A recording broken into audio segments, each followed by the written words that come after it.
Okay, so last time, last time, bago nung last preaching ko, pinag-usapan natin yung about suffering and why God allowed it. So, sa lahat ng hindi pa nakakapanood nung preaching, and gusto nyo magkaroon ng context about what will I preach today, balikan na yung previous. Pero syempre, meron naman akong tawag dito, refresher. So, last time, but why God allowed suffering is because God's sovereign will allowed evil. Next is, evil exists because of free will. And lastly, God allowed evil because of love and for His glory. So, ito yung tatlo na pinag-usapan natin ng time na yon. And, ano ba ibig sabihin nun? God allowed evil to exist. God's sovereign will allow evil by giving us human the free will to choose para makakapagmahal. So, syempre, para mahalin mo pabalik si Lord, kailangan natin ng free will. No? So, nire-required ng love yung free will na piliin mo siya.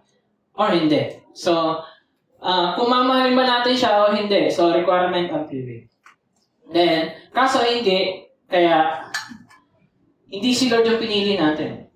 Kaya nagkaroon ng evil dahil sa ating kagawan, kaya ang sisi ay dapat sa tao. And, lovingly, kahit sana sa atin yung sisi, inaako ni Lord lahat ng nangyayari sa buong mundo.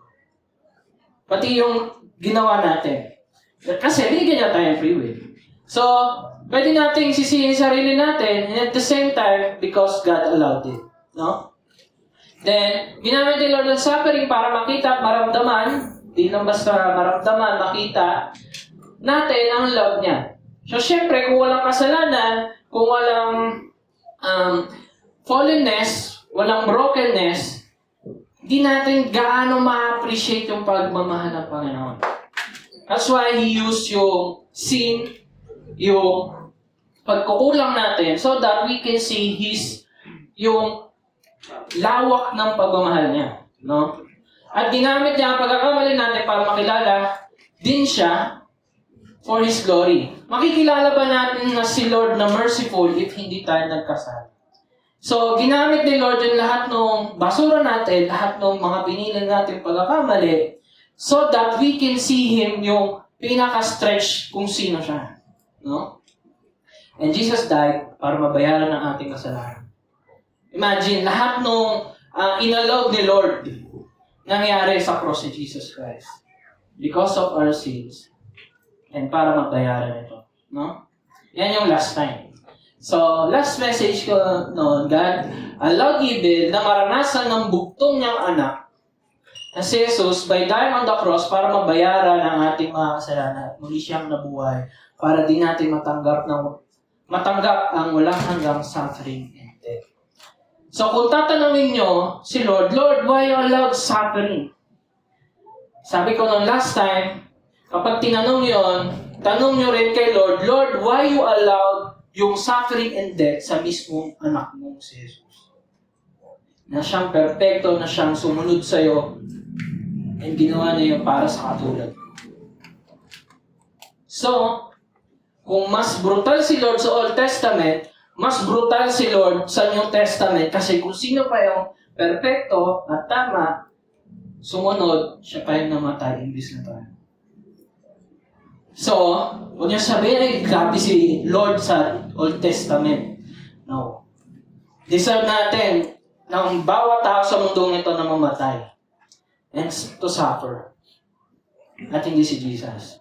No? So, mas brutal si Lord sa New Testament or sa buhay ni Jesus. No? And this is the cause of God allowing evil para lang may pakita ang pag-ibig at kung sino siya para sa ating lahat.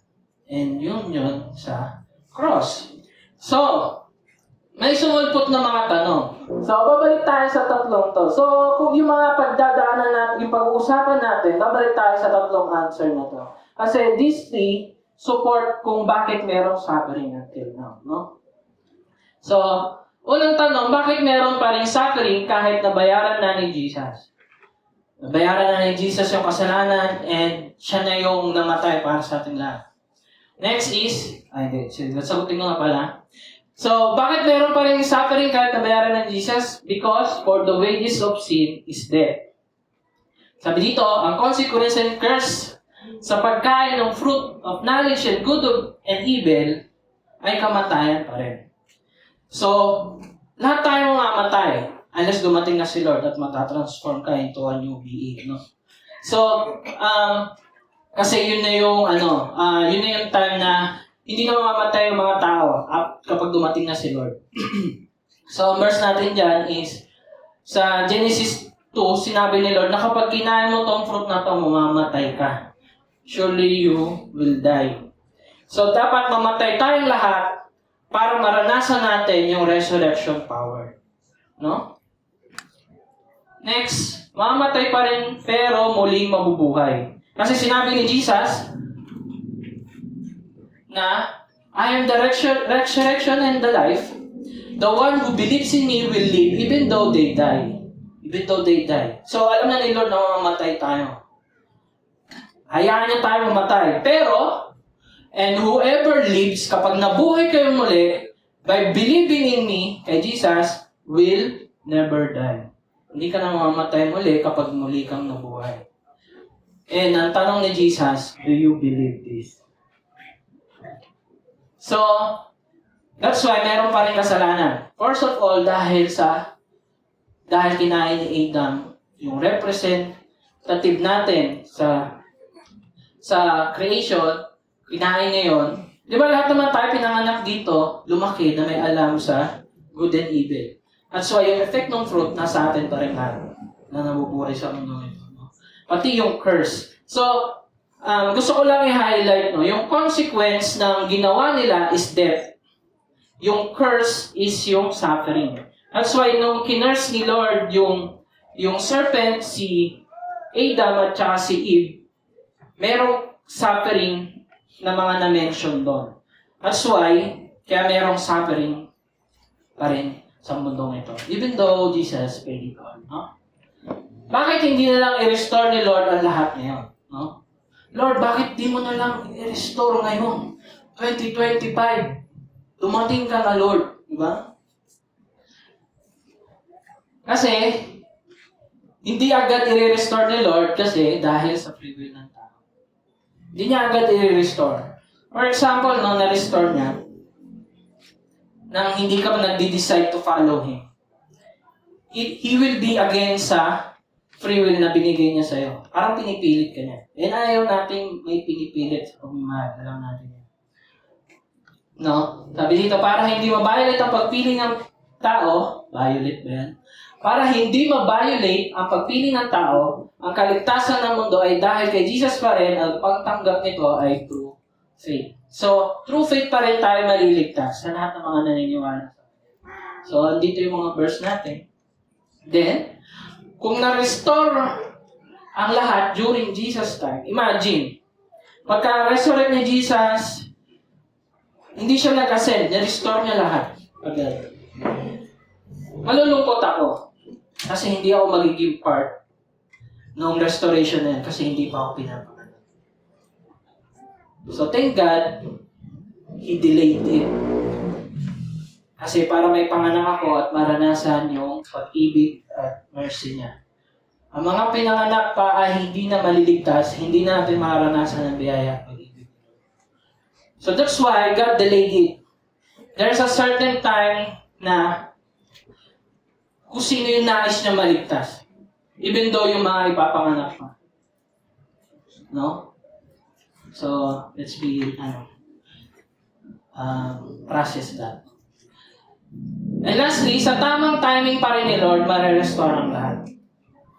Kasi kapag sinasabi natin na, Lord, i-restore mo na lahat, Lord, dumating ka na. Ano nangyayari? Tayo yung nagdidikta kay Lord kung ano yung gagawin niya. Lord, ngayon na! Diba, minsan gano'n pa tayo. So, God's sovereign will pa rin ang masusunod. No? At magsasabi kung kailan muling darating si Jesus. That's why, sinabi ni Jesus, only the Father knew kung kailan siya babalik. Kasi mismong siya, hindi siya yung magdi-decide, kundi si Father. Kasi ikaw magdi-decide para kay Father. No? Okay. So may mga verse naman tayo dyan na Titingnan na lang. Then last is, kapag follower ka ni Jesus, mababawasan na ba ang kahirapan sa mundong ito? Parang nakalagundi. Wala nang paghihirap, di ba? Parang ganon. Parang ano. Sige, para gising lang tayo. Siyempre, hindi. Dahil ang pangako ni Lord ay sa end times, mawawala ang suffering, mourning, crying, and pain. Hindi this time. Sa end times. So, hindi totoo na kapag naging Christian ka, makukuha mo na to. As in now na. No? Dahil makukuha natin ito. Sorry. Kung si Jesus ay nag-suffer, di ba? Kapag follower ka ni BTS, ang galawan mo mana BTS, di ba? Ngayon, kung follower ka ni Jesus, and si Jesus ay nag-suffer, for sure, pati follower ni Jesus ay magsasuffer din. So don't expect na magiging maganda ang buhay natin sa mundong ito while we are here. Actually, madadagdagan pa ang suffering natin sa mundong ito when we follow Jesus. Wholeheartedly. No? Okay, next. And without suffering, kung gusto mong mawala yung suffering, hindi natin maintindihan ang love and glory ni Lord. Hindi natin siya hanapin at ikilalanin. Diba? Kailan ka lumapit kay Lord? Nung may problema ka. Nung may paghihirap kang nararanasan. Kailan ka nagpipray kay Lord? Minsan pag may kailangan tayo. Kailan tayo nagpe-prayer request box? Diba? Kasi meron tayong nararanasan na gusto natin masolusyonan ni Lord. And that's the time na hinahanap natin yung pagmamahal niya. At kung sino siya. That's why nilagay ko dyan yung glory. No? So, makikita nyo, yung bawat sagot natin is base pa rin doon sa sovereign will ni Lord, sa free will ng tao, at sa love and glory ni Lord. No? So, doon pa rin tayo babalik. Okay? Ngayon, may last question pa ako. Ito talaga yung topic natin. So, how can we, as Christians, understand suffering? So, bilang Kristiyano, kung hindi ka Kristiyano, siguro hindi ito para sa'yo. Pero kung Kristiyano ka, at kung pangalan mo ay Christian, baka pwede pa, di ba? So, how can we understand as Christian yung suffering? Dahil ayaw natin yan eh. Paano ba natin siya i-handle? So, we should understand this first. Dapat maintindihan muna natin to before we can move on. No? Dapat alam natin itong gospel. Ano yung gospel? Know that Christ lived a perfect life for God's acceptance. Nabuhay si Jesus ng 33 years para lang makuha yung favor na binigay na ni Lord sa kanya. Favor na para sa atin. Na Lord, gagawin ko to para ma-accept mo lahat ng magpa-follow kay Jesus. No? Yan yung nasa isip niya. The next, know that Christ died for God's forgiveness. God's forgiveness para sa lahat ng kasalanan. Di ba napunta kay Jesus yung kasalanan ng buong mundo and yung galit ng Diyos ibinuhos sa cross, and at the same time doon natin nakita ang pagpapatawad ni Lord. Hindi para kay Jesus, kundi para sa atin lang. Then lastly, know that Christ's resurrection is our assurance that all of His promises are true. Mahalagang message itong tatlong to, lalo na yung resurrection. Kasi yung resurrection ang pinaka matibay na pundasyon na totoo lahat ng ginawa ni Jesus. Lahat ng sinabi niya, lahat ng pinangako ni Lord ay totoo. That's why, kung papatunayan natin ang Bible, mas kukuha tayo ng foundational truth sa Gospels, sa buhay ni Jesus. Kasi si Jesus lang ang nabuhay, ang namatay talaga at muling nabuhay. Walang sino mang nakagawa nun. That's why we are following Him. Hindi dahil nabuhay siya ng perfectong buhay, hindi dahil namatay lang siya, kundi dahil nabuhay siya para sa atin. So, if someone will ask you, ba't ka naniniwala kay Jesus? Dahil siya lang yung nabuhay, muling nabuhay, galing kamatayan. Kamatayan na kinakatakot natin lahat at siya lang yung nakatalo. May resurrected, no? So, yan yung tanda natin as we go on, no? So, first, before I start, let us pray muna. Heavenly Father, Panginoon, thank you, Lord, for this moment, for these teachings, Panginoon, na pinagkaloob mo sa church na to. May you, Lord, Panginoon, na kaninang makita, Panginoon, na aming makita, Panginoon, in this moment, Panginoon. Lord, touch our hearts, Panginoon. Lead us with your Spirit, Panginoon. Lead our ears, Panginoon, na marinig ang iyong pangalan, Panginoon, ang iyong pag-ibig, Panginoon, at kung sino ka, Panginoon. Lord, may our minds, Panginoon, mold, Panginoon, and ang aming heart ma-soften, Panginoon, ang iyong pag-ibig. And that's why, Panginoon, when we are struggling, Panginoon, or may suffering and pain sa aming buhay, Panginoon, all that we can see, Panginoon, on those moments, Panginoon, is your faithfulness, your love, Panginoon, sa sitwasyon na yun. Kaya, Lord, lead us, Panginoon, na ikaw ang sundan, Panginoon. Give us faith, Panginoon, as we hear your word. And all these things, Panginoon, sa iyo namin inatas. And sa iyo lamang, Panginoon Jesus. At lahat tayo magsabi na, Amen.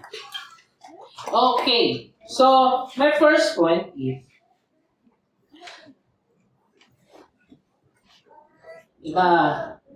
ang topic natin is how we can understand suffering. Una is union with Christ in His suffering. Lagi niyong tatandaan, yung laging sinasabi yung Tatay Rodel last time, that we are in Christ and we are in Him. Kumbaga, pinag-isa. Parang kasal. Diba? Union with Christ in His sufferings. Ito ba yan? Kasi sabi dito ni Jesus, sa John 14:20, in that day you will know that I am in my Father, and you in me, and I in you. Diba? Madali lang tandaan yan. Pero minsan hindi natin mapaniwalaan. Imagine, kung sino man yung nag-asawa, kung anong problema ni asawa, problema mo rin. That's why, if you are united or iisa kay Christ, kung ano yung naging suffering niya, yun din ang magiging suffering mo. Di ko naman sinasabi na na mali ang magkaroon ng magandang buhay. Pero expected na as follower of Jesus Christ, as united sa Kanya, you will receive suffering and pain much more. No? Hindi kung anong bagay na meron dito. Kasi in the first place, lahat ng bagay na meron sa mundong ito ay pinagkaloob na sa mga tao. Kaso, mga sinful na tao tayo, that's why may mga tao na meron na sila lang yung mayaman at may ibang mahirap. Hindi na bibigyan ng lahat. And it is all because of the brokenness of the world, no? Sabi sa Galatians 2:20, I have been crucified with Christ. So, ibig sabihin, nung ipinako si Jesus sa krus, at tayo ay iisa sa Kanya, imagine, you are suffering also on the cross. Imagine mo lang, pero hindi literal na nangyayari yun. Ibig sabihin niyan, when you follow Jesus Christ, yung mga suffering na nararanasan mo, yung pag-take off ng cross, nararanasan mo siya dahil follower ng Jesus. It is no longer I who live, but Christ who lives in me. Yun yung ibig sabihin niya. So, expect suffering sa ating buhay. And the life I now live in the flesh, I live by faith in the Son of God who loved me and gave Himself for me. So, sige, medyo bilisan pa natin.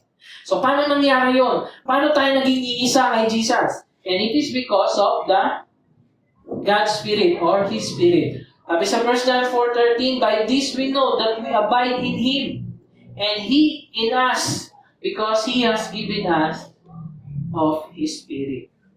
So, paano natin makuha yung Spirit na yun? Paano natin nakuha yun? Paano bumaba ang banal na Spirito sa'yo? Na siyang Diyos. Sabi rin ni Paul sa Galatians 3:14, so that in Christ Jesus, the blessing of Abraham might come to the Gentiles. So, ang blessing ay ipinataw sa lahi ni Abraham. Papunta kay Jesus. Pero, so that we might receive the promised Spirit through faith. So, sa pamamagitan ng pananampalataya, nung nampalataya kay Jesus, at the same time, na-receive mo yung banal na Spirit. Madali lang pong basahin yan. Pero some of us, pinipilit natin magtrabaho, mag-work, maging mabuting tao so that we can achieve that Spirit. And that is wrong. Mali-mali yun. Hindi natin ina-earn ang Spirit or ina-ask na Spirit fall. Na, Holy Spirit, bumaba ka sa lugar na ito. Sinasabi ko po sa inyo na when we fellowship here, kapag nagsama-sama tayo sa loob ng church na to, dala-dala natin ang banal na Spirito sa bawat isa. Hindi na siya bababa ulit. Nasa atin na siya. Okay? Next, so by faith, we are in Christ. And Christ is in us. No? By faith. So, Christ, ano bang nagain ni Jesus Christ nung nabuhay siya at muling nabuhay? Nagain ni Jesus ito, God's acceptance, forgiveness, assurance, blessing, eternal life, freedom, peace, and hope. Amen po ba? Amen. So, kung nakuha ni Jesus yan, at si Jesus ay nasa iyo, itong listahan na to ay nasa iyo rin. Amen po ba? Hindi na nag-amen, di ba? Yan po ang katotohanan. Na kapag si Kristo ay nasa iyo, kung anong meron si Jesus, nasa iyo na rin. Itong eternal life, that's why may eternal life ka na, may freedom and peace ka na, and hope, na muli kang mabubuhay, kasi si Jesus na mismong nabuhay ay nasa iyo rin. Through the Holy Spirit. So, si Holy Spirit, siya ay nagsasabi sa iyo na Christ is in you. Kasi Spirit, sinasabi niya, kapag namatay ka, muli ka rin mabubuhay. Kasi si Jesus nabuhay din. Nakalaya ka na sa kasalanan, sabihin ni Spirit sa'yo. And dahil naniwala ka kay Jesus, makukuha mo rin yung nag-gain ni Jesus. So, kung nakuha mo ito, masasama pati yung suffering na naranasan niya sa mundong ito. Dahil si Jesus ay nasa iyo, yung suffering niya, mararanasan mo rin. So, hindi lang ito, pati yung suffering. Anong ibig ko sabihin dyan? Sabi ni Jesus, na ang mundong ito ay against kay Jesus. And if you are a follower of Jesus, yung mundong ito ay magiging against din sa'yo. No? So, kung ano man ang message ng mundo, against kay Jesus, dapat against ka rin doon. Or may tension, no? So, sabi sa Romans 8:17, baka sinasabi ko lang yun, no? And if children, kung anak ka ng Diyos, tagapagmana ka ng Diyos, heirs of God. Tagapagmana. And fellow heirs, kapwa tagapagmana ni Kristo with Christ, provided we suffer with Him, in order that we may also be glorified with Him. Dahil si Jesus ay nag-glorify, kung si Jesus ay nasa iyo, nagsasuffer ka din, also tayo ay mag-glorify. Glorified in a status na ikaw ay malinis, righteous, matuwid, etc. No? Lahat ng meron si Jesus.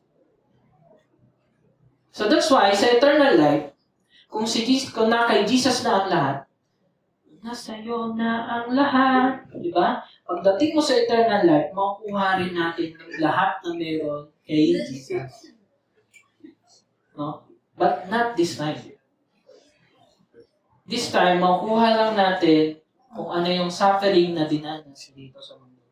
Next, so meron types of suffering. So nilista ko lang lahat ng types ng suffering. May physical suffering, emotional, spiritual, mental, psychological, relational, social, financial, material, suffering from loss or grief, and suffering from injustice. So ang daming problema ng tao, no? Ang daming pagdurusa. And kapag naging follower ka ni Jesus, madadagdagan pa yan, mga kaibigan, mga kapatid. So, may rejection, persecution, temptation, and testing, suffering for the sake of others. That's why, ang pagiging Kristiyano ay mas mahirap. Kasi mas matindi to. Kaysa doon sa mga walong nasa taas. Kasi, these three will lead you to be killed. Katulad ng mga apostles. Hindi sila namatay ng tawag nito, ng normal. No? So next, kapag may nagtanong sa'yo, brother, bakit ka ganyan? Kahit nahihirapan ka na, bakit ang saya-saya mo pa rin? Bakit parang okay ka lang? Bakit parang hindi ka stressed? Sa lahat ng nararanasan mo ngayon. Dahil, ang sagot natin is, dahil follower ako ni Jesus. Naghihirap siya para sa ating lahat, kaya maghihirap din ako para sa iba. Hindi lang ito paghihirap para lang sa sarili. Kadalasan, naghihirap tayo para sa iba. Ang message ng mundo is, pahirapan mo yung iba para guminhawa ka. Pero ang message ng Christianity is, baliktad, upside down, Christianity or kingdom na tayo yung mahirapan para makatulong sa iba. No? Next. So, sabi sa Philippians 3:10, I want to know Christ, sabi ni Paul. Yes, to know the power of His resurrection. So, ito yung pinakamahalagang message, yung resurrection. And the participation in His suffering. Becoming like Him in His death. So, if we want to imitate Christ, hindi lang yung mga mabubuti niyang ginawa. Kundi, imitate Him as if hanggang sa mamatay niya. No? Sabi sa 2 Timothy, sabi ni Paul, join with me in suffering like good soldiers of Christ Jesus. So, mga patunay lang yan na kasama ang suffering bilang Kristiyano. Ito yung kahapon na discuss niya rin. Romans 8:28-30. Sige, tayo po at baka inaantok na, basahin po natin. Tayo, kasi natin. Sige, basa. 1, 2, 3, go. And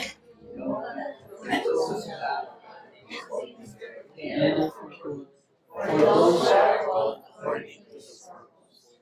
those who before you also submitted the Spirit to be conformed to the image of His Son, in order that we might be the firstborn among many brothers.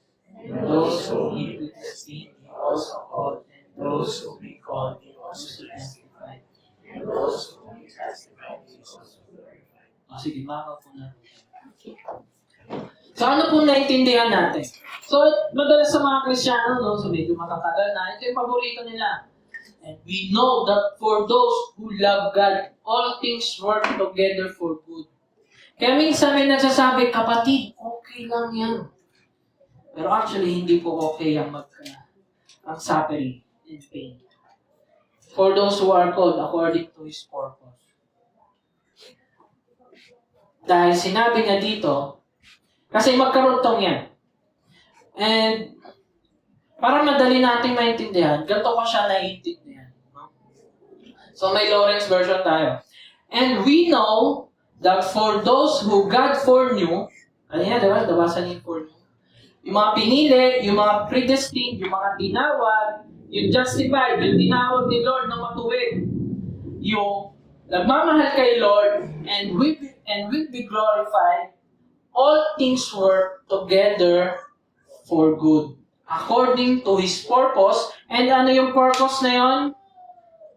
to be conformed to the image of His Son. Actually, yung good na tinitignan natin dito, yung good purpose is maging katulad ni Kristo. Mas nanaisin ng isang Kristiyano na maging katulad ni Kristo kaysa sa maging mayaman na tao. So, itong tinatawag niyong verse na all things work together for good is to be like Christ and mag-suffer with Him. And that is good. Kasi hindi dahil yung suffering is good, but because Jesus, nagiging katulad tayo ni Jesus. That's why the Bible is calling imitate Christ. Sabi ni Paul, imitate me as I imitate Christ. Kasi mismong si Paul, inimitate niya si Jesus Christ. To the point na pina-persecute na niya. Para lang ma-share ang gospel. No? Okay, so naintindihan na natin to. Na ang good na yon is maging conform to the image of His Son. Ito talaga yung goal ni Lord. Kasi create tayo ni Lord in His image. And dahil sa kasalanan, nalayo tayo sa image na yon. Hindi na tayo imahe ng Panginoon. Kaya dumating ang Panginoon, Jesus, namatay para sa ating makasalanan, para lahat na maniniwala sa Kanya, ay bumalik yung imahe sa imahe. Ang imahe ng tao sa imahe ng Diyos. By faith. No, guys? So, medyo malalim, no? So, para sa mga Kristiyano na itong message na. So, how can we act? So, punta na tayo sa second point. Ang una is union with Christ. Second point is character and spiritual growth. So, kapag may suffering na dumating sa'yo, you will consider it as character and spiritual growth. No? Paglago. Ayan. Diba, minsan sa atin, diba? Punta ako ng church kasi gusto ko nang magbago.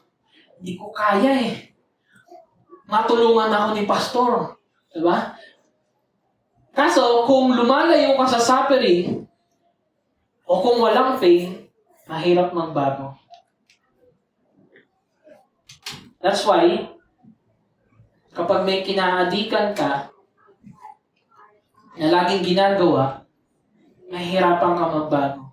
Kasi lumalayo ka sa pain. That's why, kapag kung sino man nag-gym dito, tapos nag-gym ka, ang sakit, ayoko na. Lalago ba? Lalaki ba yung muscle niya? Hindi, syempre. So, kapag lumayo ka sa suffering, doon tayo nahihirapan magbago. Di ba, minsan mahirap magpigil? Kasi, ang sakit eh, ang hirap eh. Pero kapag ginagawa mo na naman siya ulit, hindi ka talaga magbabago. So, by faith, we are in Christ, and Christ is in us. Ito sabi natin kanina. By faith. Kaso, ang temptation ng mundo sa atin ay hindi maniwala o mabuhay by faith in Jesus. Diba minsan, kaya tayo nagko-compromise kasi mahirap. I just want to share this, no?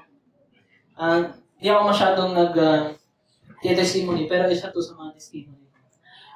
Na may bago akong lisensya. And I'm so proud of it na hindi ako nag-pixel. Hindi ko kinompromise na dayain yung LTO para maging lisensyadong driver ako. Nung kotse so baka magdadrive na ako sa camp natin. Diba? Kasi sometimes, iba sa atin, gusto natin ng shortcut. Gusto natin ng instant. And ano nangyayari? Anytime na may dumating na suffering in pain, gusto natin ng instant. Kapag nadapa tayo, ayaw natin lagyan ng alcohol. Ito hindi naman recommended lagyan ng alcohol. No? Ayaw natin ipagamot, ayaw natin ipagalaw sa ating magulang. Kasi lumalayo tayo sa suffering. So kaya kapag dumating ang suffering or pain, it's either magstay ka sa faith or hindi. Ngayon, ang tanong, magbabago ka ba kung lagi kang lumalayo sa suffering and umaalis or lumalayo sa faith mo? So, sabi sa James 1:4, consider it pure joy, my brothers and sisters, whenever you face trials of many kinds, because you know that the testing of your faith produces perseverance. And let this perseverance finish its work so that you may be mature and complete, not lacking anything. So, Tagalog ng perseverance is tiyaga. And meron tayong phrase na kapag may tiyaga, may nilaga. So, kung hindi ka magtsatsaga na magstay sa faith mo, mali talaga yung mag-fixer eh. Mali talaga yung sumingit sa pila. Sa mga simpleng ganong maliit na desisyon lang, kung nahihirapan ka na magstay sa faith mo, panigurado sa malaking pagsubok, mas mahirap yun para sa atin. Hindi talaga tayo magmamature kung hindi tayo nagtsatsaga na magstay dun sa faith mo, na hindi ako magsisinungaling kahit white lies pa yan. Hindi ako mandadaya. No? So, ang faith natin, di ba, dahil may union na tayo kay Christ, yung faith mo dapat, kapag alam mo may gagawin ka mali, maalala mo sana na si Jesus ay nasa iyo na. And then gagawa ka ng kasalanan o ng pandaraya. Umaalis tayo sa faith natin. No? And that's the time na titest yung ating faith. So kapag dumating ang suffering and pain, magbabago tayo o magmamature kapag nagtiyaga tayo na magstay sa faith. So, evaluate niyo yung sarili niyo.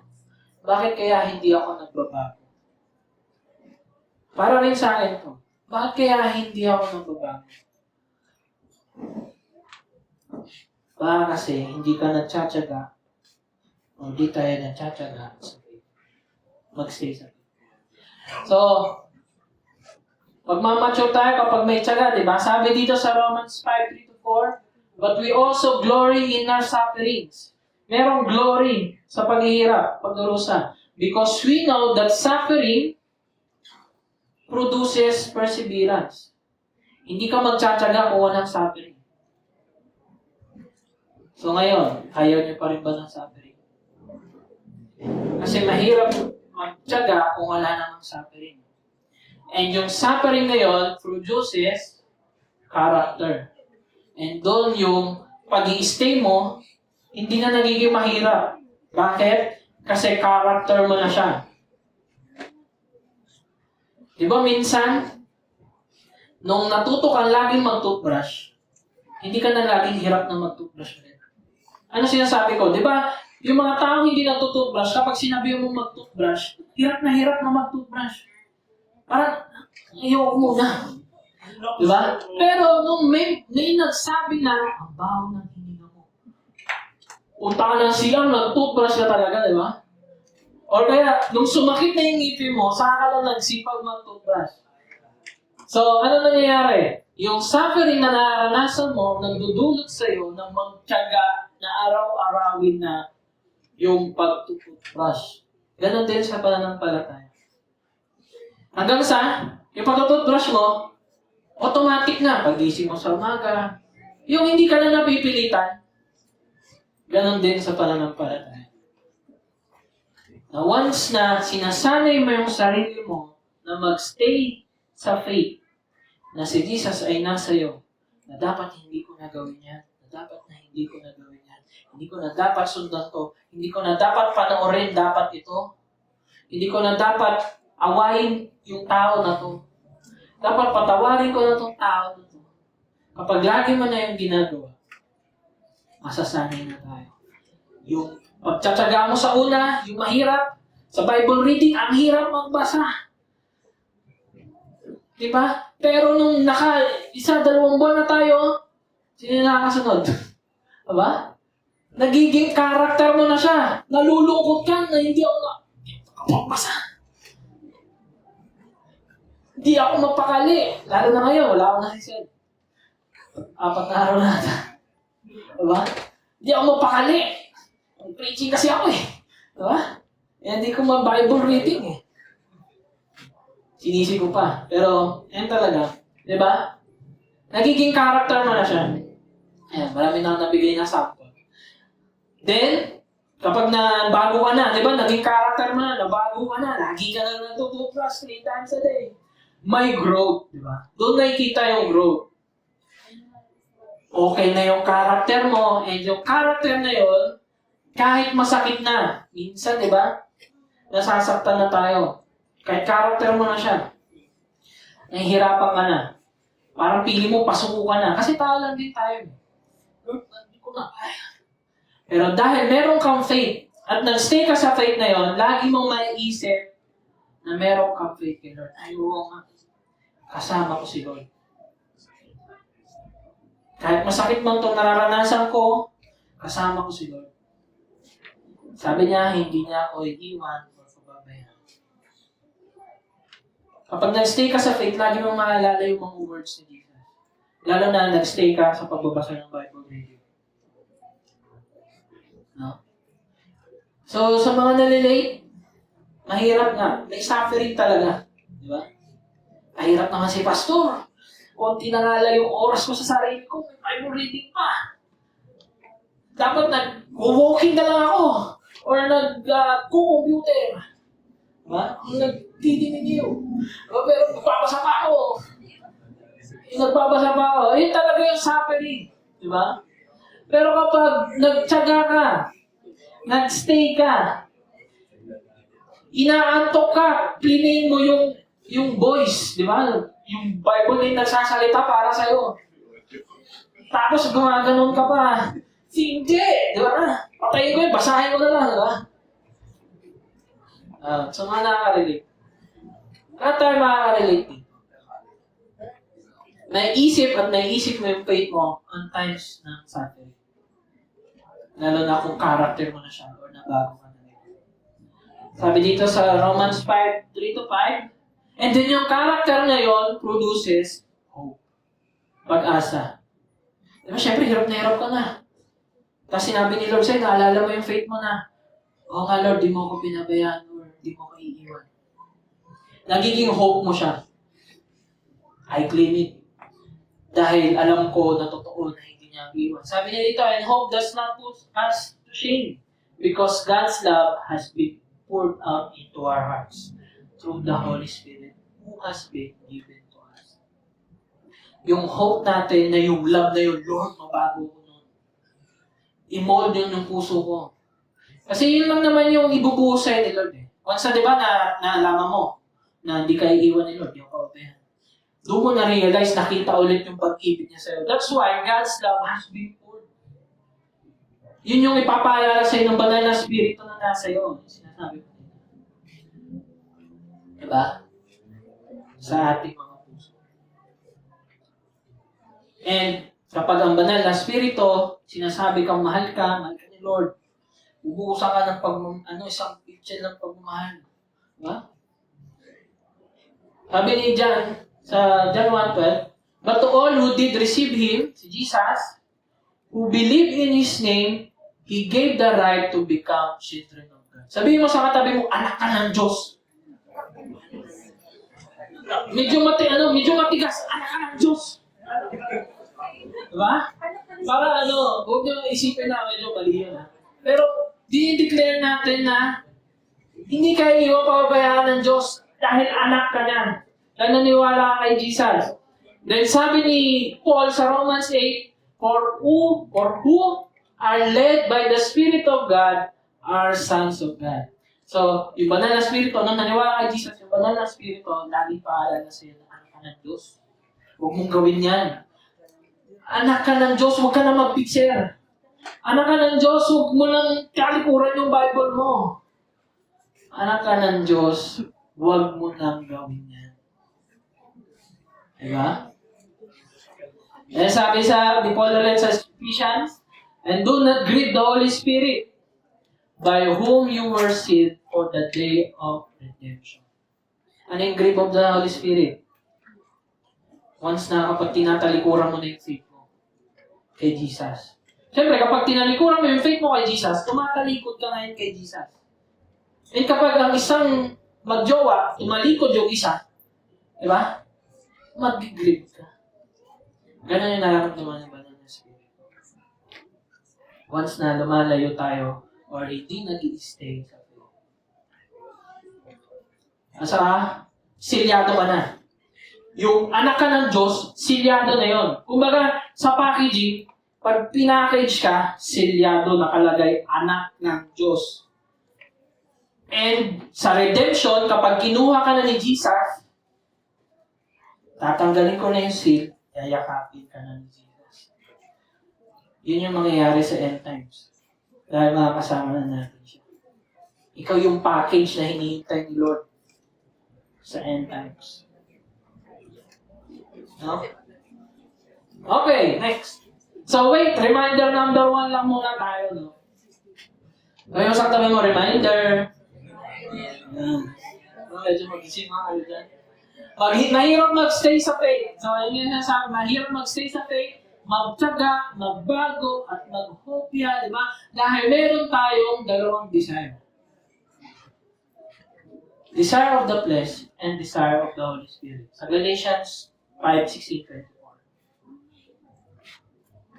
Mahirap mag-desire. Mahirap mag-desire. Mahirap pumili dito. That's why, sabi ko kanina, di ba, yung sovereign will and suffering, yung sovereign will and free will, may kinalaman sa suffering. Kasi, bakit? Nung wala tayo kay Kristo, ang desire mo lang ay flesh. Gumawa ng kasalanan, lahat ng masarap gawin. Pero nung naniwala kay Jesus, dumating yung banal na Espiritu, si Espiritu, binigyan ka ng another ng desire. Desire of the Holy Spirit, gawin yung nais ng Diyos. Dahil Diyos ang banal na Espiritu. Ngayon, kaya hirap na hirap tayo, kasi yung free will natin, ginagamit natin. Ano ba yung gusto ko? Kaya sabi ni Paul, minsan naglilin tayo sa ayaw natin. Yung ayaw ko pa yung nagagawa ko, yung gusto ko hindi ko magawa. Di ba? Hindi na natin naintindihan si Paul sa Romans 7. Kung ano pa yung gusto ko, yun pa yung hindi ko magawa. Kasi merong dalawang desire. At yung free will mo, it's either dun lang. Ngayon, ang tanong, saan mo laging sinasanay yung free will mo na piliin? Saan ka nagtsatsaga na laging yun ang piliin? Na lagi ang desire ng Holy Spirit ang piliin. So, free will ang ginagamit natin para pumili at madalas natin pinipili kung saan natin sinasanay ang sarili. So, kung lagi mong napipili yung flesh, panigurado, hirap na hirap ka na piliin yung desire ng Holy Spirit. Dahil yun yung lagi mong pinipili. Sinasanay mo yung katawan mo. Diba? Kaya that's why walang beginner sa lahat. Walang pinanganak na magaling. Sabi nga nung driver sa akin, tinuturuan ako.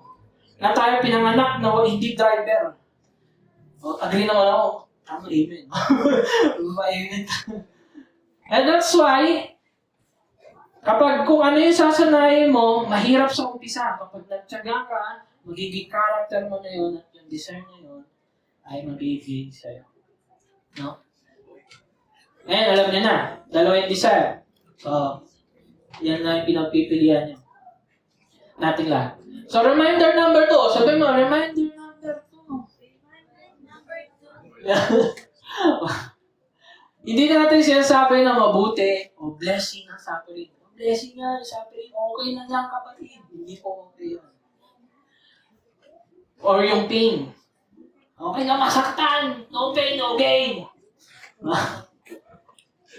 Ito ay evil. Ayaw natin ito. But God used it for good. Ayaw ni Lord ng suffering and pain. Pero ginamit niya yun para makilala natin siya. Makita natin yung pag-ibig niya. And yung suffering niya, ginamit niya doon sa cross. That's why lagi natin pinapakanta yung about kay Jesus kung paano niya tayo minahal. Hindi mo pwedeng sabihin na, mahal ako ni Lord, not knowing kung paano ka minahal. Kasi kapag alam mo kung paano ka minahal, doon mo mas lalong nararamdaman yung pag-ibig ng Diyos. Diba? God used it for good. Kasi yun yung sinabi ni Joseph. You meant evil against me, mga kapatid ni Joseph. Yung mga sasama nyo, pero ginamit yun ni Lord for good.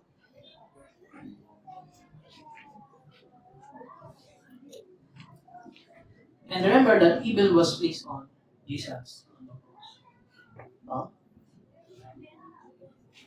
That's why, kung ginamit ni Lord yung evil for good, gamitin natin yung suffering and pain para mas tumibay tayo sa pagtayo.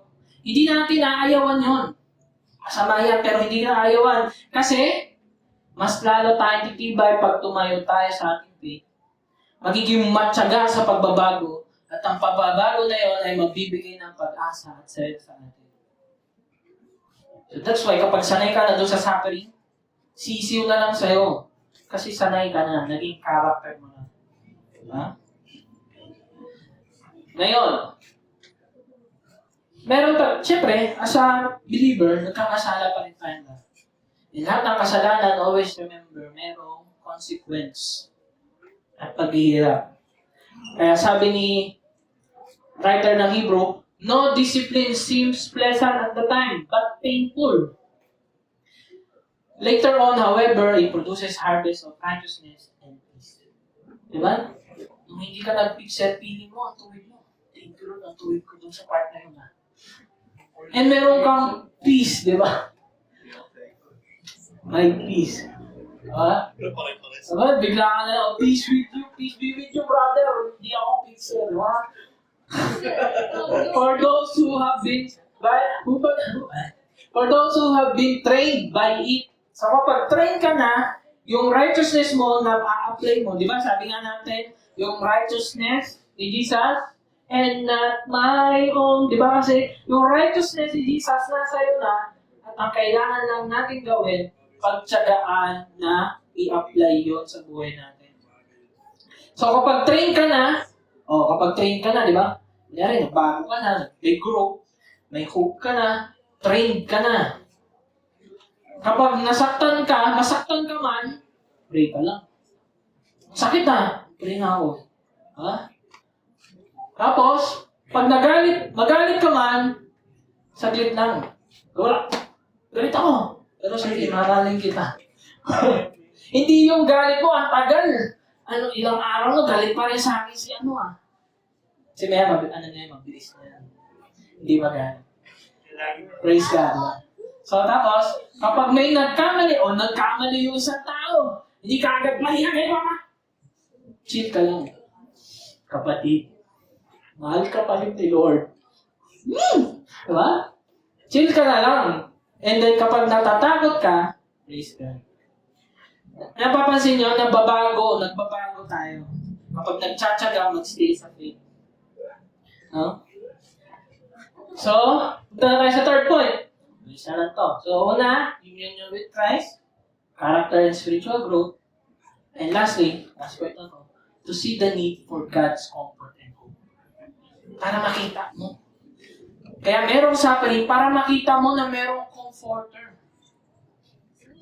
Diba? Ang tagal mong nakatayo, ang tagal mong nakaupo, tapos nung paghiga mo sa comforter, sarap pa. Diba? Nakita mo yung need, diba? So sabi sa Corinthians, blessed be the God and Father of our Lord Jesus Christ, the Father of mercies and God of all comfort. Diba? Kung walang suffering, hindi natin nahanapin ng comfort. O di natin mapapansin na ito na pala yung comfort. And then kapag hindi mo napapansin na ito na pala yung comfort na naranasan mo, hindi mo mapapasalamatan. So, di ba hindi natin hahanapin yung comfort kung wala si Lord, kung walang suffering. So, sabi ko dito, hindi tayo magtututbrush araw-araw hanggang wala nagsasabing mabaho, di ba? O hanggang hindi sumasakit ang ngipin mo. Pag di ka natututbrush, walang masakit sa ngipin mo, okay lang ako. Hindi ko kailangan yan. Pero nung sumakit na, nakita mo yung pangangailangan mo ng toothpaste at toothbrush. Ganon din sa Panginoon. Dahil sa suffering, nakikita natin yung pangangailangan sa Diyos. Lagi tayong tumatakbo, lagi tayong pupunta ng church. Kaya kapag may paghihirap ka, hindi ka aalis ng church, ay di mo na atin, galing muna ako. Diba? Ay ayusin ko muna yung sarili ko. Hanapin ko muna yung sarili ko. Hindi mo mahanap kasi si Lord ang makakahanap. Diba? God of all comfort, who comforts us in all of our affliction. Tanong, kapag na-comfort ka ni Lord, anong gagawin mo? Diba? Minsan ito lang yung habol natin, Lord, comfort mo naman ako, Lord. Pero may kalakip na gawain yan. So that we may be able to comfort those who are in affliction. Kung hindi mo na ako, sabihin natin, walang suffering. Hindi mo makita yung comfort. Ay, hindi mo kailangan yung comfort ni Lord. So, hindi mo rin makikita na bigyan ng comfort yung ibang tao. Kasi yung comfort na mabibigay natin sa ibang tao ay dapat nanggagaling with the comfort with which we ourselves are comforted by God. And verse 5, for us we share abundantly in Christ's sufferings. Sinishare natin yung paghihirap ni Jesus. So through Christ, so kung nasishare mo yung suffering, pati yung comfort mabibigay sa'yo. Di ko nalisa kanina, no? Pero dahil nasa iyo si Jesus Christ, yung comfort ng Diyos, nakatutok sa ating lahat. Binubuhos. No? Kaya, huwag ka nang maghanap ng ways para ma-comfort ang sarili kung kayo. Bakit tayo naghahanap ng ways para ma-comfort ang sarili natin? Kasi gusto nating lumayo sa suffering and pain. And then kapag lumayo tayo sa suffering and pain, hindi tayo magtsatsaga at hindi rin magbabago at mawawalan ka ng pag-asa. Kaya huwag ka nang maghanap ng ways para ma-comfort ang sarili mo. Bukod kay Lord. Amen po ba? Ngayon, kung amen, baguhin ko. Huwag ka magpayaman because it is also a way para i-comfort ang sarili and not seek comfort from God. Hindi ko sinasabi na mali na magpayaman, pero dahil nasasanay ang sarili mo na mag-suffer hindi para sa faith, mag-suffer para sa pera. That's why maraming nag-overtime, maraming racket. Kasi nagsasuffer hindi para kay Kristo. Nagsasuffer para sa pera, para sa comfort, sa sariling ways, para ma-comfort ang sarili. So sa lahat ng nagpapayaman, pag-isipan po natin. Kasi sabi dito sa mga verses, as for the rich in this present age, charge them not to be haughty, nor to set their hopes on the uncertainty of riches. Huwag kang umasa sa yaman, but on God, who richly provides us with everything to enjoy. Another verse, whoever trusts in his riches will fall. Kung feeling mo, kailangan mo magpayaman, you will fall, and righteous will flourish but the righteous will flourish like a green leaf. And sabi ni Jesus, for what does it profit a man to gain the whole world and forfeit his soul? Another verse, sabi ni Paul, whoever sows sparingly will also reap sparingly, and whoever sows generously will also reap generously. That's why nagtatext tayo. Kasi ayaw natin maging mayaman. Lord, ayoko mag-rely sa pera na to. Sa'yo. Sinasanay natin yung sarili natin, sinatsatsagahan natin, mabawasan yung mga pera natin sa tithes, and pagtulong sa ibang tao, suffering din yan actually. Para mag-persevere tayo at magbago. You should give what you have decided in your heart to give, not reluctantly or under compassion, for God's loves a cheerful giving. So kung nagpapayaman ka, at hirap na hirap kang magbigay, kasi baka yung pera na binibigay mo o yung tulong na binibigay mo, hindi mo mabigay kasi yun yung comfort mo. hindi mo mabigay, hindi mo maalis sa'yo. Kasi yung nagbibigay ng comfort sa'yo, bakit ko ibibigay? Di ba? Sabi pa ni Jesus, sell your possessions. Grabe pa nga sabi ni Jesus eh. Kung mayaman ka, benta mo lahat. Benta kaya ni Edron yung gitara niya? And give to the needy. Provide yourself with money bags that do not grow old, with the treasure in the heavens that does not fade, where no thief approaches and no moth destroys. For where your treasure is, there will your heart be also. Problema kasi sa sa payaman, pagpapayaman, is kung nasaan yung puso mo. Actually, diba sabi ko, huwag magpayaman. Gusto ko magpayaman para makapagbigay. Actually. Pero isa yung tukso. Kasi baka, Lord, kapag yumaman ako, hindi ko mabigay. Kasi sinasanay ko yung sarili ko na lumagpas ng 8 hours sa trabaho para yumaman. Nasaan ang puso natin, everyone? Sabi ni Timothy, ni Paul kay Timothy, for the love of money is root of all kinds of evils. It is through this craving, nagkikrave ka, gusto ko pa, kulang pa yung sahod ko. Diba? That some have wandered away, lumayo na sa faith, kasi ang faith nasa bagay or pera, and pierce themselves with many pangs.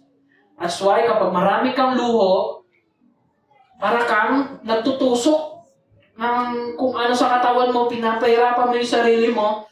And then kapag marami kang luho, nagkakautang, or mas lalong dumadami yung working hours mo, para lang makuha yun.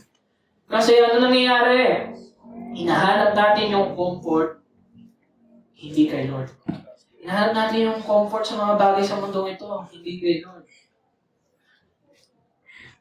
And sabi sa Proverbs, ito yung paborito kong verse pagdating sa kayamanan. Oh God, I beg 2 favors from you. Prayer. Let me have them before I die. First, help me never to tell a lie. So, yun yung pinakamaliit, no? Na magstay sa faith. Lord, di ako magsisinungaling. Mag-i-stay ako sa faith. Tsatsaga. Help me. Paano ka magtsatsaga? Dahil sa tulong ng banal na spirito na nasa iyo. And God will help us. Second, give me neither poverty nor riches. Lord, huwag mo akong pahirapin or maging mayaman. Give me just enough to satisfy my needs. Yung sakto lang, Lord. Kung sumobra, sige, pamimigay. For if I grow rich, I may deny you and say, who is the Lord? Sino ba yan si Lord? Kaya kong i-comfort yung sarili ko, bakit ko pa kailangan ng comfort ni Lord? And if I am too poor, I may steal and thus insult God's holy name. And that's why, bilang Kristiyano, isa sa mga goal natin, hindi lang maging mahirap o maging mayaman, kundi maging stable tayo. Ayaw din naman natin ng suffering, no? Hindi natin sobrang pahirapan yung sarili natin.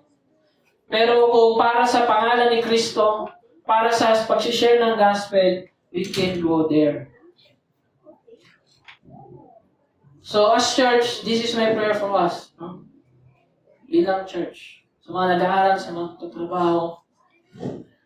Kapag nagsiserve tayo kay Christ, ang trabaho ay pagsiserve kay Christ. And kung magtatrabaho tayo, I pray na sana 8 hours a day lang sa loob ng 5 araw. I pray na the rest of the day are yung time natin for God. After ng 8 hours, time kay God, time sa pamilya, sa mga kaibigan. I pray na kapag Sabado, physical rest at preparation para sa Sunday. Dahil sa Sunday, we will rest with God and have church fellowship. So yung Sabado na physical rest, kung hindi Sabado yung off mo, sana yung off mo na yun, ginagamit mo for physical rest. No? And also, I pray for those na need shift and night shift, na magkaroon sila ng good health.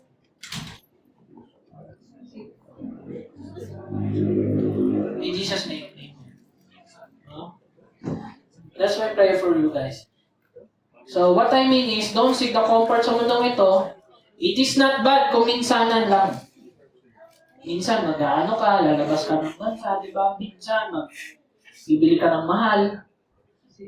Pero ang comfort ng mundong ito ay sasanayin ng ating flesh. Hindi niya sasanayin yung spiritual mo. Sasanayin niya yung flesh mo para ma-separate tayo sa true source of comfort. At dapat sa comfort tayo ni Lord mas madalas. Lalo na sa time ng suffering na dulot ng pagpalo kay Christ.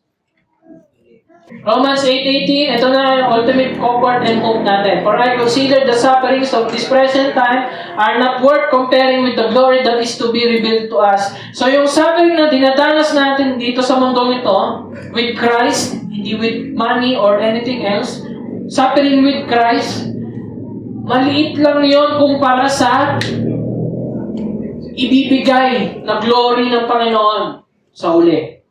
And what is that? Sabi ni Gid, ito yung mangyayari sa end times. I heard a loud voice from the throne saying, Behold, the dwelling place of God is with man.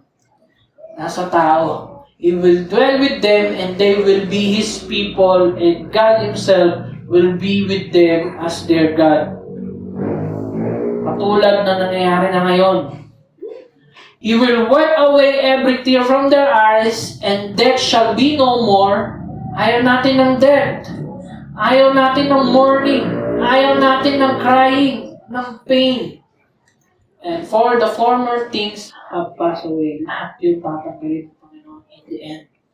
Kaya yung pagtsatsaga sa suffering, pagtsatsaga na magstay sa faith, ay maliit lang kumpara sa ibibigay ng Panginoon. And you who are seated on the throne said, Behold, I am making all things new. Kung tingin mo ang pangit ng nangyayari sa mundo, hindi maganda nangyayari sa gobyerno, hindi maganda nangyayari sa nature, sa mga tao sa paligid mo, He will make all things new. And write this down, for these words are trustworthy and true. He said, It is done. Tapos na. I am the Alpha and the Omega, the beginning and the end. To the thirsty, I will give from the spring of the water of life without payment. Kung yung lagundi, nakakapagluwag ng yung paghinga, paano pa kaya ito? Yung spring ng water na ibibigay ng Panginoon ng walang bayad, without payment. So, conclusion. Sa wakas, diba? How can we as Christians understand suffering? Unang point, magkaroon ng faith at unti-unting maging katulad ni Jesus. Tanong, katulad ka na ba ni Jesus? Ilang years ka na Kristiyano? Unti-unti na ba? Meron ka na bang faith? Kung meron ka ng faith, at yung nakuha mong faith ay pagtibayin mo at pagtsagaan upang magbago, at ang pagbabago na yan ay maging pag-ibig, saya, at pag-asa sa ating lahat. Yung nakuha mong faith, pagtsagaan mo. And lastly, kahit mahirap pagtibayin, yes, mahirap. Mahirap yun. Meron magbago. Pero may nakaabang na comfort at pag-asa para sa mananatili na magmumula kay Lord. Mahirap mag-stay. Mahirap magbago. Pero God will comfort us. Will give us hope. And last slide. Balik tayo sa sovereign will at free will. And God's love and His glory. Ito pa rin ang pundasyon na sagot ng tungkol sa suffering. Ang sovereign will ni Lord, through Holy Spirit, magkakaroon tayo ng second desire para magtiyaga, at yun ay sa pamamagitan ng free will. Then, ang sovereign will ni Lord ay maranasan natin through suffering ang love niya, at yun ay ang comfort at hope na pinaparanas sa atin. Hindi natin ito mararanasan kung lalayo tayo sa suffering, kung maghahanap tayo ng ways to comfort ourselves. Hindi natin makikita ang love ni Lord. That's why maraming hindi na church. Kasi nakikita nila yung comfort in their own ways, hindi sa ways ni Lord. And ang sovereign will ni Lord ay makita natin kung paano gamitin ang suffering at matutunan natin magtiis, maging mabuti at mapagmahal sa iba. Yung suffering, ginagamit natin, hindi natin nilalayuan. Ginagamit natin para mas makilala pa si Kristo, sa Bible reading, magtiis, magstay sa faith, para makapagmahal sa iba. Eh, minsan hirap tayo magmahal sa iba kasi hindi tayo nagtitiis. And that's why love is patient. Love is kind. Hindi tayo magiging patient, hindi tayo magiging kind kung hindi tayo magtitiis sa suffering. Hindi natin matututunan magmahal kung in the first place walang suffering. Kasi hindi natin nakikita yung pagpapakita ni Lord ng pagmamahal. That's why merong suffering pa rin so that yung mga maniniwala kay Kristo ng mga Kristiyano in the present time will understand how love is at paano i-apply yun sa ibang tao. And lastly, it is all for God's glory. Hindi para sa atin. Hindi lang para sa atin yun. It is all for God's glory. We will use suffering para makita na yung suffering na yun ay nakita natin sa katawan ni Kristo yung napako sa krus. Ginagamit natin yung suffering para laging makita si Jesus na matay para sa ating lahat. Para makita yung pag-ibig niya at kung sino siya sa ating lahat. That He is our comforter. That He is merciful. Na hindi ka niya lalayuan pag may nagawa kang kasalanan. Pero madali tayo makakabalik dahil sa ginawa ni Jesus. And it is all for God's glory. Amen? Let us pray. Heavenly Father, Panginoon, thank you, Lord, for this word, Panginoon. Lord, give us faith, Panginoon, na maniwala at mag-stay sa iyo, Panginoon. I pray, Lord, Panginoon, na yung Holy Spirit mo will guide us, Panginoon, na mag-stay sa faith, Panginoon, magtiyaga, Panginoon, so that it can produce fruit, Panginoon. Panginoon, we cannot do this, Panginoon, nang wala ang iyong tulong, Panginoon. We cannot, di namin mapipili yung desire mo, Panginoon, kung walang tulong mo, Panginoon. Hindi mababawasan yung pain and suffering namin kung wala yung comfort mo, Lord. Kaya Lord, lagi mong iparana sa amin ang pag-ibig mo, Panginoon. At kung sino ka through our suffering, Panginoon. And that's why, Panginoon, lead us, Panginoon, na huwag i-comfort ang aming sarili in our own ways. Sa kahit anong bagay, Panginoon, na meron sa mundo nito, Panginoon.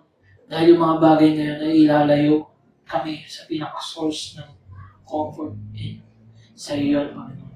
Thank you, Lord, Panginoon, that you have given rest, Panginoon. Ikaw na siyang naging rest namin, Panginoon. Sa lahat ng suffering na dadanasin pa namin. Kalakip ng pagkakaroon ng pananampalataya sa iyo, Panginoon. Kaya, Panginoon, help us. Gabayan mo po kami, Panginoon. As we walk, Panginoon. And lead us, Panginoon, na laging hanapin ang iyong pangalan, marinigan yung salita, laging pumunta sa church so that we can share, Panginoon, yung pag-ibig na patuloy mo pinapakita sa amin na. Kaya, Panginoon, sa ina po namin tinatasal. Sulit ng pangalan ni Jesus, ang lahat ay magsabi na. Amen.